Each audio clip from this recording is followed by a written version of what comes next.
Go ahead. I'd like to call this meeting to order. Roll call. Chairman Steve Dyer. Here. Ryan Green. Here. Kyle Cook. Here. Mark Zolenzewski. Here. Did not receive any public comment slips. There was no public comment that not on the agenda.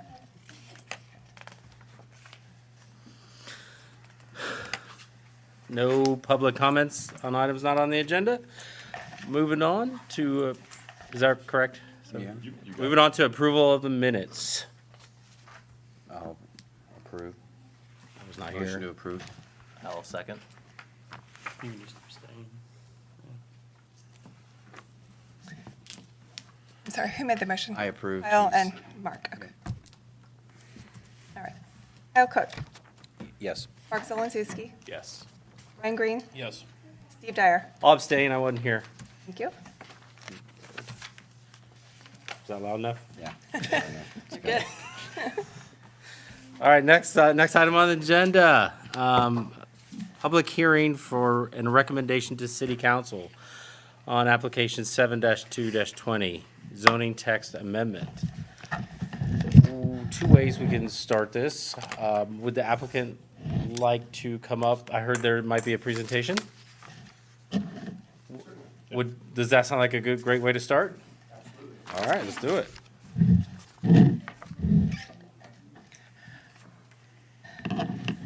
Good evening.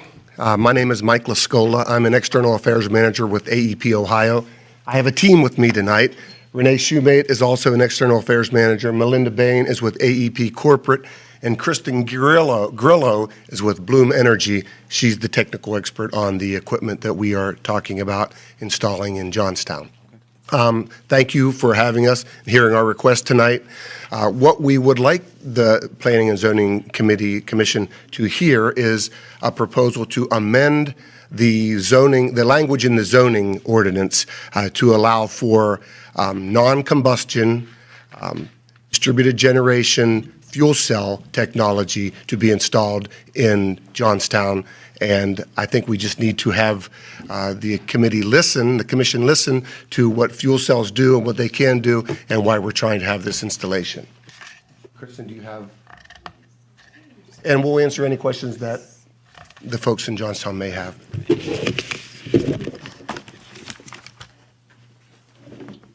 Right, that goes up. Good evening, members of the board. I'm Kristen Grillo from Bloom Energy. I'm here to discuss the equipment background for fuel cells. Oh, I'm sorry, the charger. Give you guys a little insight into what fuel cells are and what they do. So let's get right into it. Basically, we're going to discuss what fuel cells are, where the installation is going to be happening, and how fuel cells are used, and discuss zoning requirements.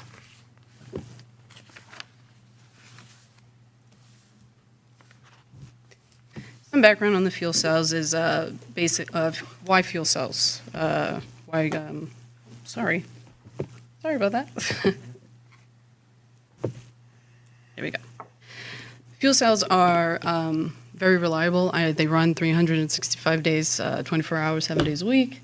Very reliable and rapid deployment starting at 18 to 24 months. What that means is basically from the moment we get approval and permits to construction in the ground and to starting up the systems at any facility, usually within 18 to 24 months. So a fairly quick installation process.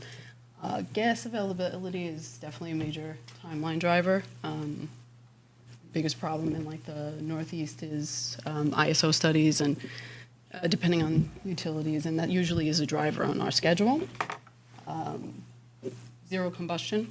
This is just a electrochemical reaction inside the fuel cells, the cabinets themselves, and streamlined permitting process, meaning like across the country we have, thousands of installs from East Coast to West Coast. I'm from the East Coast, so it's Northeast, where I mostly, present and have these installed and go through the permitting process or whatnot. And they are they are considered an accessory use to anything, because majority of the times, I mean, we do have the technology to be a standalone microgrid, but that's not what we're here to discuss. This is going to be an accessory use to the data center. Highly reliable, as mentioned again, 24/7 baseload power, 90% performance guarantee. Unless there's like some abnormalities, or if the grid goes down, then we will go down with the grid, and they stay idle until they are back up and running again, safely back up and running again. And economic development, supporting customer growth, data centers. I mean, AI is here. Data centers are happening across the country, that's a big driver right now. And the systems are getting bigger, like footprints of this type of technology. And electricity demands are getting larger. So, our technology definitely scales down the footprint as opposed to solar, which again is a great alternative in some areas. But I would say, I think we're going to get into it as far as about 25 megawatts covers an acre. So 25 megawatts of power per acre in comparison to other, energy sources. So the solid oxide fuel cell is operated at a very high temperature to efficiently convert fuel into electricity without combustion. That's the main component of how this electrochemical reaction happens. Efficient heat rate is approximately 7,500 BTUs. Runs on natural gas at a pressure of 15 psi. Modular build-out, each unit is 65 kilowatt, and you can build out from there. Think about it as like a building block perspective. And as I mentioned previously, 25 megawatts per acre for a single level.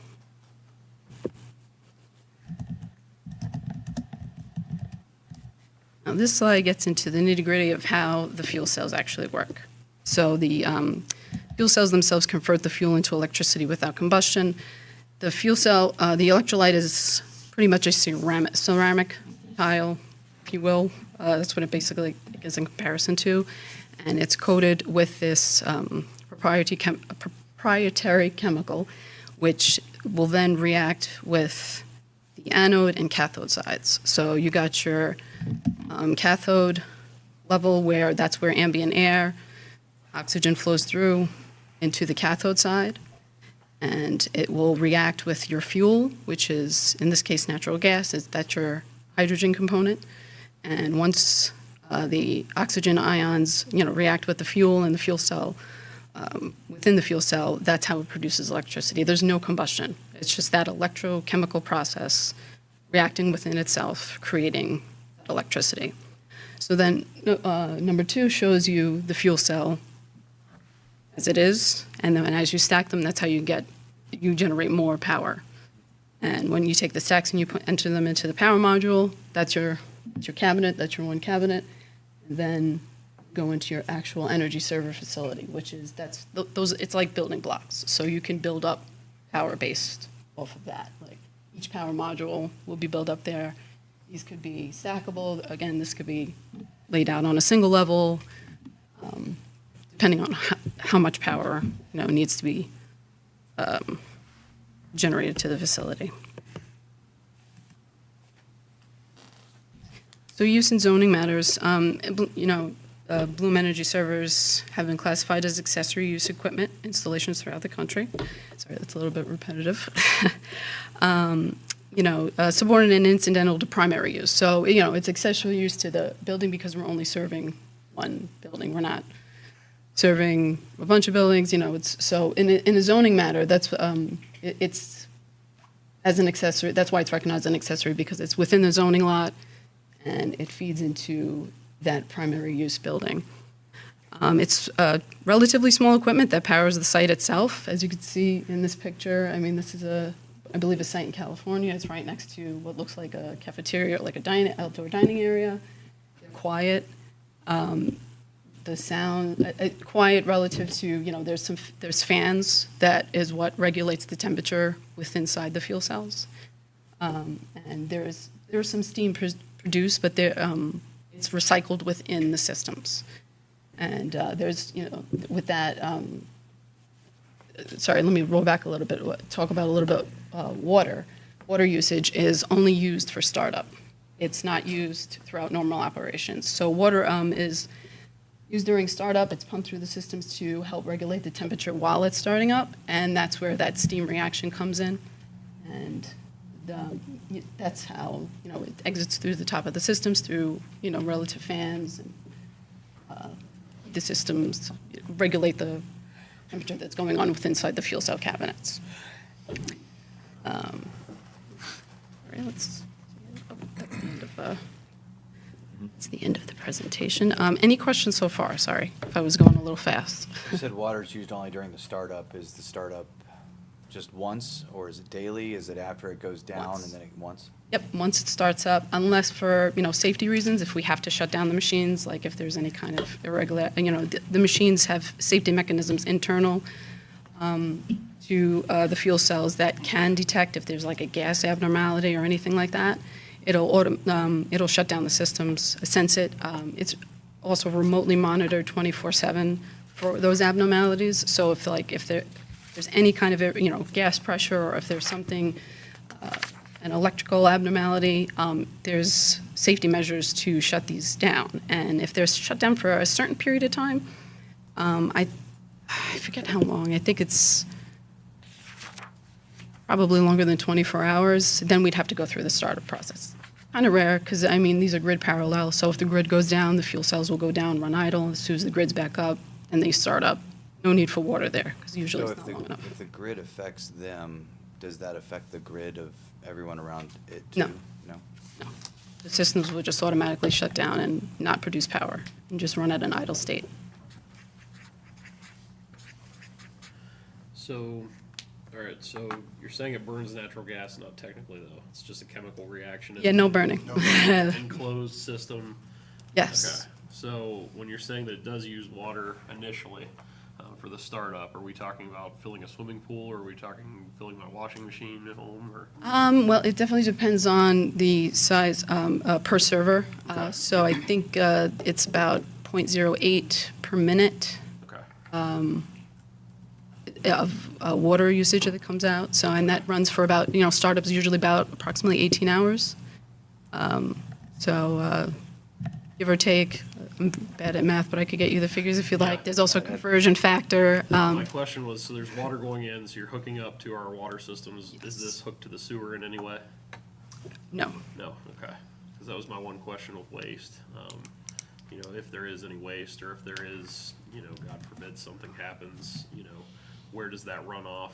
There's no runoff, because that water It that's... seems kind of more like a battery system, a little bit. I mean, I'm not a chemical engineer or anything, but it seems a No. little more like a battery system. Oh, and they don't store electricity either. Oh, okay. So it's constantly running. There's no battery. That's Okay, why so there's no storage. there's no energy storage. Because that was my question. If there is some sort of leak or failure of some kind, how is that contained? The steam, obviously, you said that there was steam, so I wanted to know how that was contained. Sewer system, I saw a life cycle in there. It said 12 years of telemetry on there, so. Yes. As far as the life cycle, how does that break down? So over time, the technology, the life cycle of the fuel cells are about, between 10 and 12 years. The option usually, in certain cases, if it's based on a contract. So if, for example, if somebody doesn't want all right, we're not renewing the contract, we come in and we take the equipment away. Or, if the contract's renewed, we come in and then we, we upgrade. We do a system upgrade with newer models, and at that point, it's probably more efficient. Okay. More efficient. So it operates a little more like just an air conditioning system or something, something along those lines. Something- yeah. size-wise, Something like that. Sure. Okay. I know the amendment. If you can come up to the microphone, because people at home. Sorry. The amendment is about the planning zoning change to include this equipment. These individual power modules, essentially as the system degrades, they are monitoring. Bloom has a monitoring center. They're monitoring the equipment on a 24-hour basis. They can track the performance, and if they're seeing a degradation or any issues, then they'll send service technicians out. And you can actually they're like Lego blocks, building blocks. You can take a Lego piece out, essentially, and get a new one put in so that it's not going to affect the system or the downtime or any of the surroundings. What's the average size that these take up and the average, like how many modules a certain facility may have? So each server could run from 250 kilowatts to 300 kilowatts, and then we build from there. So if you're looking for, example, if you're looking at like a site that's around like 2 megawatts for, just for size, we usually have about like 10 to 14 servers there based on, which servers we're going with. There's different models. We have for this particular project, we will have model specifications to show you the size. They're about 7 to 8 feet high, 6 feet wide, if that. It's like a cabinet. These cabinets also are like tamper-proof. Only Bloom representatives have special access to them. They can't be vandalized or anything or opened up. So And those are located on the physical site of the data center, or is it off-site? the access, the keys, like Like the to actual access it. cabinets, are they located, like, are they attached to the data center itself? Or I know Yes. like AEP owns the property next to Cologix, right? So this is the Right. project we're talking about. Is it gonna be on the AEP land, or is that on the Cologix land? It would be on. I'm sorry. Yeah, no, so the project that AEP Ohio is dealing with is separate. I mean, we can talk specific about it. It's not we're requesting an easement from the Cologix, but the planned zoning is, the area is zoned as PD. So I do have dimensions from a brochure if you guys want to see some additional details that maybe you haven't seen yet on the data center specific to help you make your decisions on the plan, the PD inclusion of, specifying fuel cells as an accessory use. I'm more so asking just because, right, we have this one project already. We can already assume that there's going to be more. There's a gazillion data centers everywhere. So That'd is be it- lovely. Trying to see, is it going to be attached to a data center itself, or are we designating a specific area? Because then my follow-up question is that we've mentioned here that these don't store any energy, but the description we're asking for is an energy storage system. So what does that part entail if these particular pieces from Bloom Energy do not store any energy?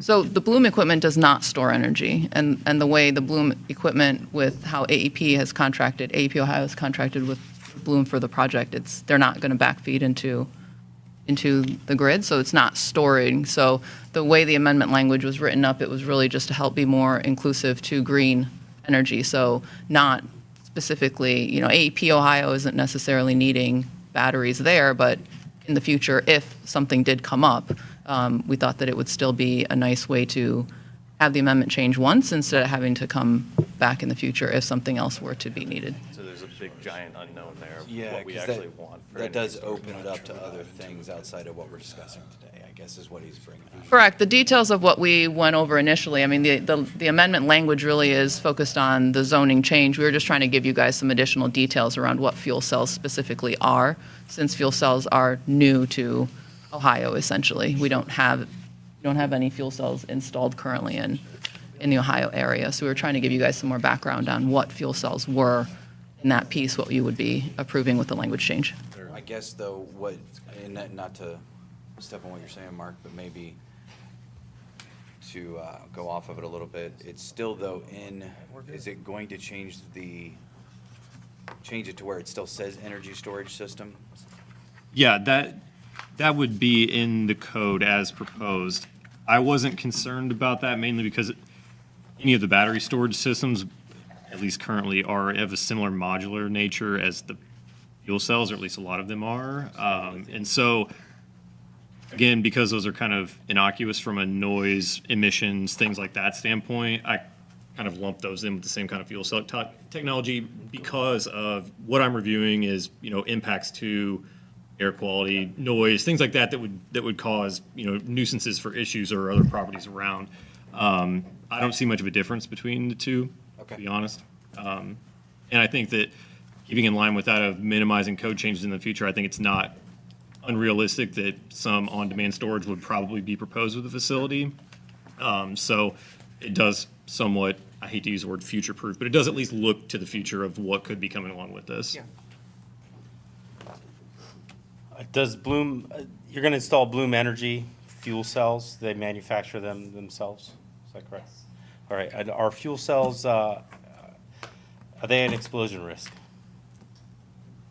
No, well, I wouldn't say no, but it's rare based on the safety mechanisms that we have, that are inherent with the fuel cells. So at the sites, there are, to go back to the remote monitoring, I mean, that's 24/7.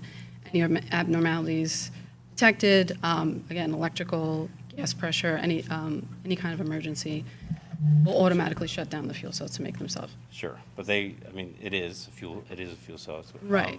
There's also on site, there will be emergency power shut-off buttons, manual, so if anybody detects anything, smells anything, the site super can shut it down, as well as a gas shut-off. Okay. Well, the project, then who's going to supervise it? Would it fall under local jurisdiction, like our local fire will manage the install and approve Yes, that would permits? Would be our plan to, yes, go at a local level, planning and zoning review, have our site application approved, and move on to building. I like that part. And then nowhere in there does it talk about, do we need to add in like something to block this unit? That's what I was. Yeah, I'd say 'cause it is. Do we just let it go because it's in this area? We have code in this PD district that Correct. talks about things like that. So any of the, as you remember, the PD has architectural standards for buildings, but it also has pretty stringent site buffering and screening criteria. It calls for berms, vegetative screening, things like that. We've discussed that with the AP representatives, so they're aware of that. And that would be, just like any primary use would have to meet that, the same would have to be met by the accessory uses. So, yeah. Okay, so I didn't know that. So it's already in there. Correct. Yeah, there are already standards Essentially. for Yeah, site in the screening and PD, landscaping yeah. in the code, yes. Okay. I guess it seems like, okay, you've covered safety, you covered environmental impact, which is none. It seems like a win-win-win. What is the downside? Like, what is the potential fallout? I mean, you said there's thousands across, right? Yeah. You know, it's new here, there's none in Ohio. If I may, we just got 2 planning approvals in Ohio, though. Cool. So, Yeah. in the city of Troy and the village of Archbold. So we're on our way. There you go. Downside, just, in my career with Bloom, it's always having people like the community understand how safe these are. And, I've been to hearings, so we get people writing in, asking about the, concerns and the technology. They think it's like a, nuclear plant Oh, that's, it's fascinating. like emitting radiation, and we just, like that, that's like the only downside I've experienced, to be honest with you. Any more It's not even questions a from the board? downside, it's letting the public Yeah. know, but. I think we covered everything. Go to the public and. Well, is anybody else from your team going to talk, or you guys? Unless you have questions. Yeah, not unless you guys have additional questions or need more background. There's no or more insight. questions from the board, so no. You just brought a 4th team member, you said, so I didn't know. Well, Renee has been more involved in Johnstown. This is part of her territory, but I've been more involved with the fuel cell application, so I got you. it was a kind of a tag team. Sorry for the confusion. No, Sorry. Well, this is a public hearing. We just wanted to give you your time at the podium. She's just like, I'm good. She's here to make me look better. All right, it's working. Hey, so this is a public hearing. Is there anybody from the public that would like to come up and say some things? If you could tell us your name.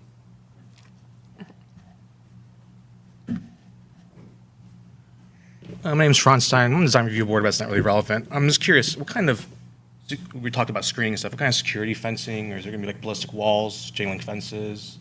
It will be. If we could speak in the microphone, for people at home. Thank you. On top of the discussion around the berms, screening it from like public view from the road, the facilities are usually screened entirely with a chain link fence and with privacy slats. So, we try to screen these, even though they're beautiful looking. Yes, it's a concern to have these screened. And that's usually the typical aesthetic that we go with. If the town, prefers something else, or, there's any recommendation, we are happy to follow those recommendations. I mean, there's gonna be some sort of security things to prevent. Oh, yes, yes. Sabotage or anything Absolutely, like that, yes. yeah. Again, the fuel cells themselves are tamper-proof. Bloom is the only fuel field service team is the only access, only has access to that, as well as locking the fences and locking these systems up. But that part, we'll leave, to Cologix if for emergencies, like people to access the site.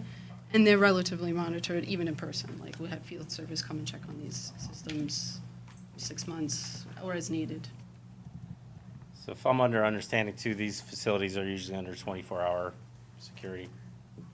Yeah, for this particular site that we're involved with, it will be on the customer property, which will have, so it'll be behind their security gates, And as just, well as having a fence around the fuel cells themselves. and just to be sure, this is only a recommendation for this one site. So as written, this was a request just for data center uses. So anywhere that a data center would be allowed within the PD, this could accompany Right, it. I guess I worded that wrong there. No, but it's a good question. And one of the notes that I had in the staff report was that I feel like this would be a good accessory use in general in the plan development within sub areas 1, 2, and 5, which are the industrial oriented districts. It just kind of makes sense. I mean, I think they're most applicable to data centers currently, but as we've seen from the Bloom materials, they have been implemented in other scenarios. So kind of why limit yourselves just to data center use? As we're looking at the zoning there again, if it's not going to cause issue associated with a data center, I don't really see that why it would cause issue associated with another type of use. Right. Okay, and that went right to my next question, so yeah. Okay, and so if you also choose and you want to make that recommendation, there is language in the staff report, and I'm happy to provide that to you if you want it. Okay. Anybody else from the public? Any more questions from the board? Nope, came up. Are there any other recommendations from staff to go along with our recommendation?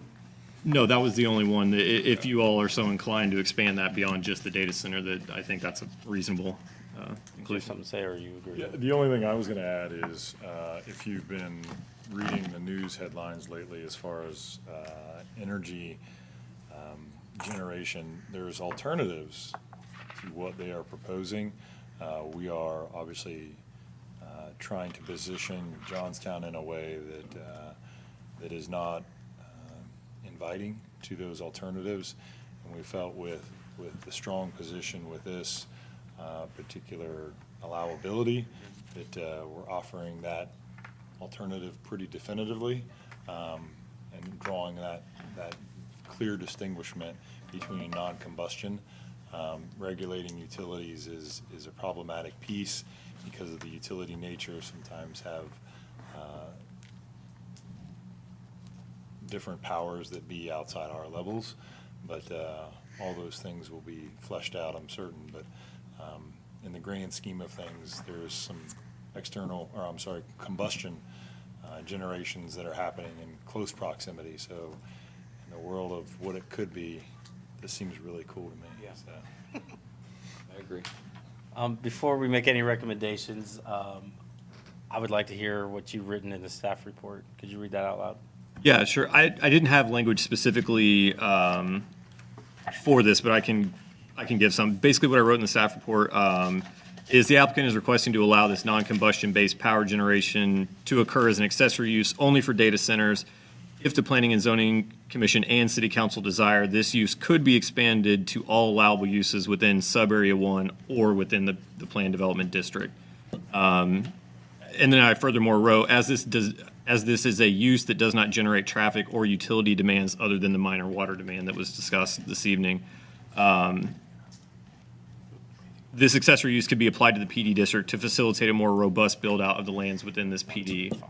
And the reason I wrote that is, as we know, the continued expansion of data centers and other uses out here, it continues to strain the grid, and allowing the PD as a whole to develop potentially more quickly, is better holistically for the city to get property developed, revenue sources generating revenue, things like that. So I think, again, to your point earlier, Kyle, I think this is kind of a win-win, it seems like.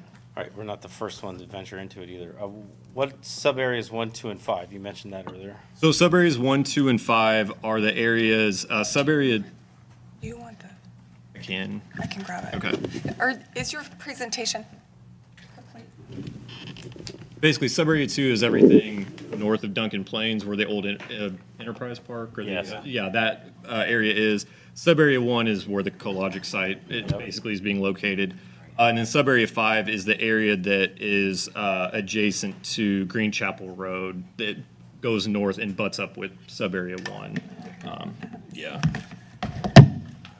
So yeah, let me pull that map up just so you all have it, but that's, again, So it's not just data centers, we're not. The people on the board, I'm leaning towards making a recommendation to approve this and to include it in sub-areas 1, 2, and 5. Yes. Yeah. That is my feelings. and I think that would still, not that this has bearing on this application, but keeping in mind the recent application that was submitted to adjust the sub-area boundaries, I think including sub-area 1 keeps in line with what the applicant is going for there of expanding industrial uses as well. So, yeah, sub-area 2, like I said, north of Duncan Plains, sub-area 1 is the large darker blue area in the middle of the screen, and then sub-area 5 is the orange down there. Away from the residential. And with the newer maps that were just submitted with that recent application, that's basically what it would be. If this business goes under, who monitors it? Yeah, I think it would be remote. Probably back on AEP at that point. Is this limiting to just PD, or can we put this into the other business park that's already there too? I think we start with this, just stay with PD right now. But you want to put it in commerce, you think? I think if we were doing it in one, might as well offer it up to the other side too. Might put some more traction on business to go over there. I think just down here. Yeah, Just one. I think we just do Trial 1 to 5 area. right now, let's Yeah, see what it is. trial area, and we can Yeah, far enough expand away later. from town. I mean, you're setting precedent. It's gonna be Yeah. hard to, for anybody who requests this anywhere else in the city, it's gonna be hard to say no. As long as there's no outlying Yeah, issue plus that it'd we're be not aware of. Hard I mean- for them to put a, But their standards are much heavier. They have fenced in and they've Yeah. 24-hour security, different things in different areas. We would almost have to require that. how long has Bloom Energy been in business? If you can come up to the mic, thank you. Bloom Energy started, I believe, the year 2000. Okay, so my question is, I'm sure this is a state standard, but if you guys, if your company went under, who's gonna take over monitoring or removal or? God forbid, knock on wood, we would remove, like, if we would remove the equipment. Okay. I just don't know of any, but it's gonna be, because locally, our local fire's gonna, and we're gonna go to local fire and state standards, so they will, I'm sure, assuming that's in those policies. Okay, thank you. Thank you. Okay. I'd like to recommend approval to council, but to also include sub-areas 1, 2, and 5. I'll second.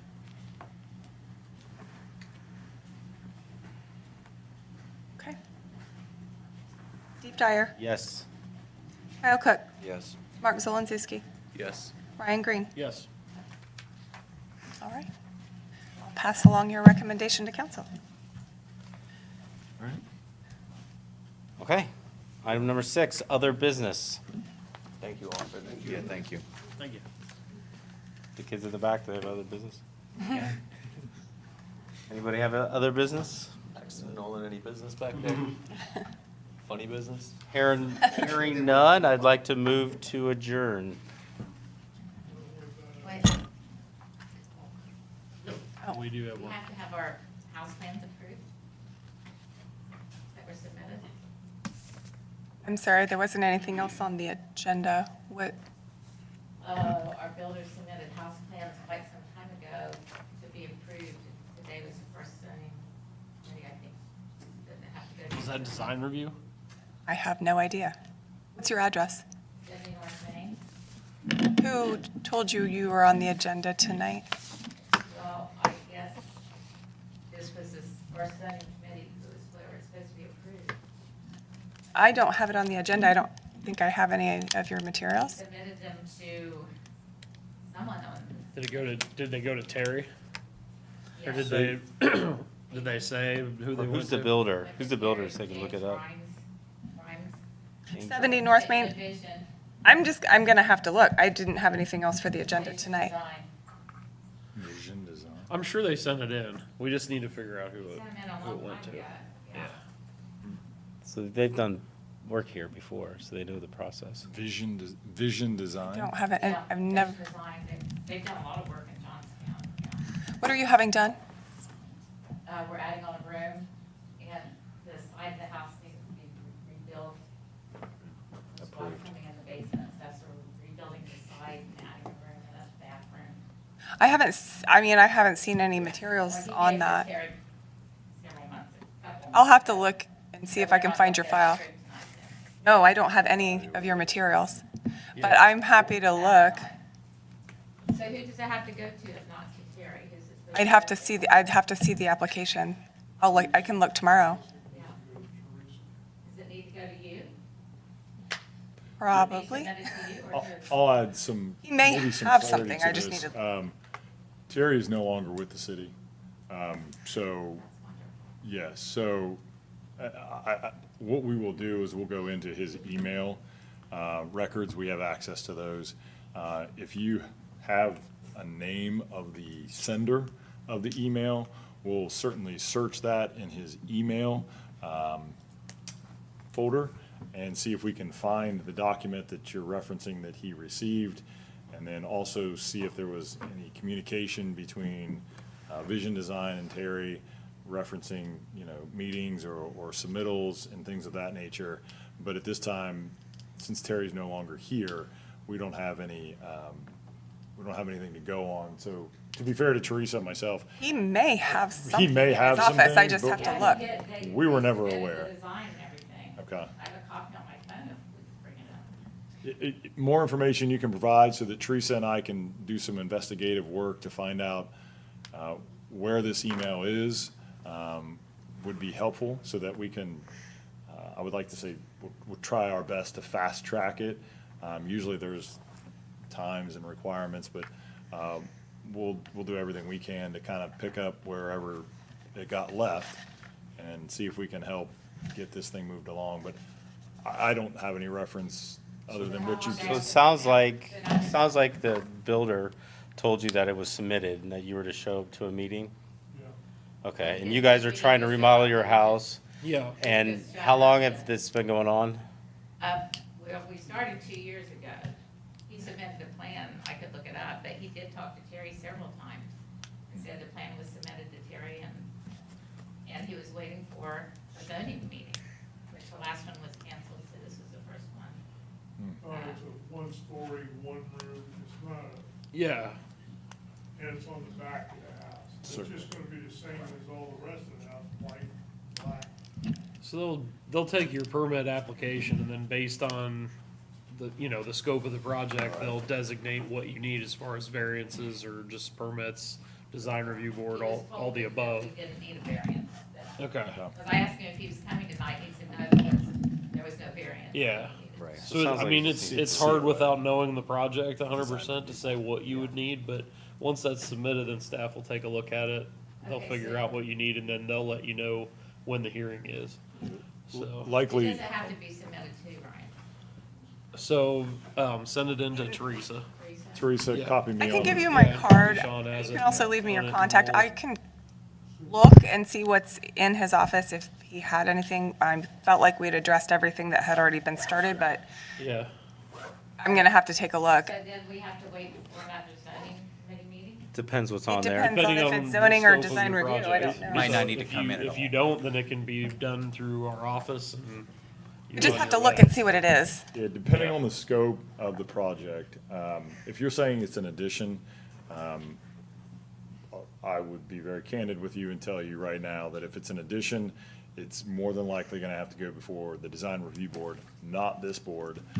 The design review board meets every 2 weeks, so it could be a simple situation where we have to put a sign in your yard for a notification piece, and you're back here in 2 weeks, giving the information before the design review board, they give you a thumbs up, they're pounding nails and pouring footers or whatever the case may be, shortly thereafter. That's best case scenario, and hopefully that is the scenario, but it would be before the design review board, more than likely. Unless there's a variance needed for setbacks or something along those lines, but it sounds like your builder's done some research, so he's aware of the requirements, and doesn't sound like it would be, but Just So we need to give get it a heads to up. Teresa, and then it just has to go for the design review. That's my initial assessment 2 weeks. of it. Yes, 2 weeks. We wouldn't have time to get it on in 2 weeks, though. Actually, there's a fifth Tuesday. fifth Tuesday, so August I lied. 12th. would be And the it only next. happens 4 times a year. So usually in a month, there's 4 Tuesdays. This particular month has 5 Tuesdays, so it'll actually be 3 weeks because they only meet twice per month. So this is the odd month, of course, as it would be. So it would be August 12th is the August next 12th design would be the review. next design. That would give us enough time to Yeah. get everything out. Yeah. So 3 weeks, I'm sorry. Yeah. I can look tomorrow. And then you guys kind of just do your vote, and we don't have to wait another They're month supposed to after start that. this in May, and we're starting. Correct, Yeah. correct, yeah. There may be something, there may be an application that he's had set aside for a question or something, who knows? No, they can send it, in their I would suggest sending it to Teresa's, that way it's in staff's hands. And then staff will prepare it, and then that board, Down your Heather will, email. One of the and the greens will board. look at it Yeah, anyway, one of the greens. or both. And then they'll review it that night and then give it a thumbs up or a thumbs down. At that point, it's out of staff hands, and then it's before the board, and then they make their assessments and recommendations. This reason it's been so long is that. I don't know. And it's 70 North Main, right? transition between I'll look tomorrow. vote whatever you want. Yeah. That's all I can really do Now at there's this a moment. design review board, and it didn't even have, it was at their. Now I'm probably gonna have to wait till next year to do it. Hopefully not. Yeah. So it's Just have to look and see been what was cloudy for submitted. us, but we're kind of, I'm getting old and I'm running out of time. Well, Might as well forget the whole project. I don't know if I might want to buy what's the next house. Let's talk to Ryan. Ah, that's good. You sold a house, dude. It's already in contract. Oh. Well, that's frustrating. It sounds like maybe your builder could have followed up more, and it just got lost in the weeds. Yeah. It sucks. With us there, or Abs- allow those- Oh, you're good. I feel bad you sat Definitely through the whole thing. I frustrating. thought maybe you were here for the Bloom Energy presentation or something. I thought you were here for the other, I thought you were here for design review. Ah, do you? And you were just sitting around. What happens to the cells when the company goes broke and their, Oh, you did. their You asked that. contamination factor long-term was. They low, said they have to or remove 'em. something where someone, did they have to post escrow to come pick their equipment up and get it out? Oh, I was just Facebook Melinda, Marketplace. Melinda's hanging out. Melinda, I don't know how you want to handle the. She's back there. Melinda can answer your question. Yeah. I'm going to make a motion to adjourn. Yeah, I'll second. All in favor? Aye. All right. I'm glad you said something.